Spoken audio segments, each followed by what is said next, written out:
नमस्कार मित्रों, मैं डॉक्टर मनीष कुमार पांडे आपका अपने YouTube चैनल पर हार्दिक स्वागत और अभिनंदन करता हूं।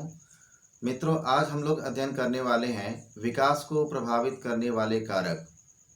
विकास को प्रभावित करने वाले कारकों में वंशानुक्रम, वातावरण, परिवार, संस्कृति, आस पड़ोस आदि ये मुख्य कारक माने जाते हैं।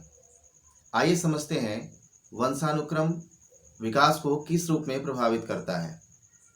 वंशानुक्रम वंशानुगत गुणों के कारण मुख्य कारक के रूप में माना जाता है, क्योंकि गर्भाधान काल से लेकर जन्म के पश्चात जीवन पर्यंत बालक का विकास वंशानुगत गुणों के आधार पर ही निर्भर करता है और यह उसी समय सीमांकित हो जाता है कि बालक का विकास किस सीमा तक हो सकेगा।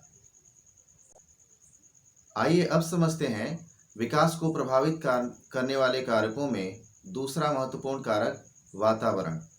वातावरण का आशय भौतिक और सामाजिक वातावरण से है, जो बालक के विकास में प्रत्यक्ष या अप्रत्यक्ष रूप से उसके वंशानुगत गुणों को विकसित होने में अपना योगदान देते हैं या उसे प्रभावित करते हैं। अब समझते हैं विकास को प्रभावित करने वाले तीसरे महत्वपूर्ण कारक के बारे में, और वो है पोषण। पोषण पर बालक का विकास पूर्णतया निर्भर करता है। यदि पोषण निम्न स्तर का होगा तो बालक का विकास भी बहुत अच्छा नहीं हो सकेगा। यहाँ पर पोषण का तात्पर्य भरपेट यानी तृप्ति पर्यंत भोजन करना नहीं है, बल्कि कमियों का ना होने देना है। जैसे कि उसके भोजन में पर्याप्त मात्रा में विटामिन, प्रोटीन, वसा, कार्बोहाइड्रेट इत्यादि होना चाहिए। अब समझते हैं विकास को प्रभावित करने वाले एक महत्वपूर्ण कारक यानी कि परिवार।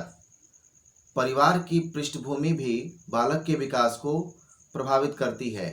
यदि परिवार का वातावरण और पारिवारिक पृष्ठभूमि अच्छी नहीं है तो यह काफ़ी हद तक बच्चे के विकास को प्रभावित करती है।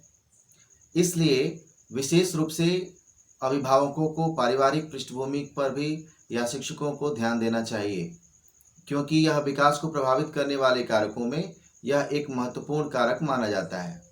अब समझते हैं विकास को प्रभावित करने वाले एक और महत्वपूर्ण कारक के बारे में, यानी कि संस्कृति के बारे में, सांस्कृतिक कारक के बारे में। बालक के विकास में संस्कृति एक महत्वपूर्ण कारक है, क्योंकि जिस सांस्कृतिक परिवेश में बालक का परवरिश होता है उसी को प्रतिबिंबित करता है उसका जीवन। इसलिए इसे एक महत्वपूर्ण कारक माना जाता है। अब समझते हैं विकास को प्रभावित करने वाले कारकों में एक और महत्वपूर्ण कारक के बारे में, यानी कि आस पड़ोस के बारे में। बालक के विकास में आस पड़ोस की भी बहुत महत्वपूर्ण भूमिका होती है, क्योंकि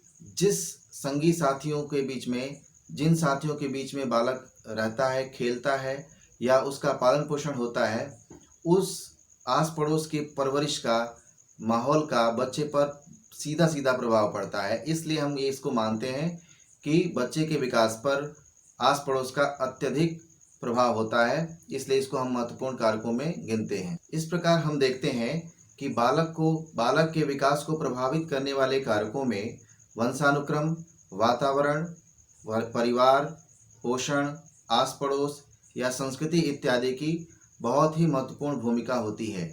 इसीलिए इसे विकास को प्रभावित करने वाले कारकों में सबसे महत्वपूर्ण कारक माना जाता है। मित्रों, आपको यह वीडियो कैसा लगा हमें कमेंट करके ज़रूर बताएं और चैनल को सब्सक्राइब करना ना भूलें। धन्यवाद।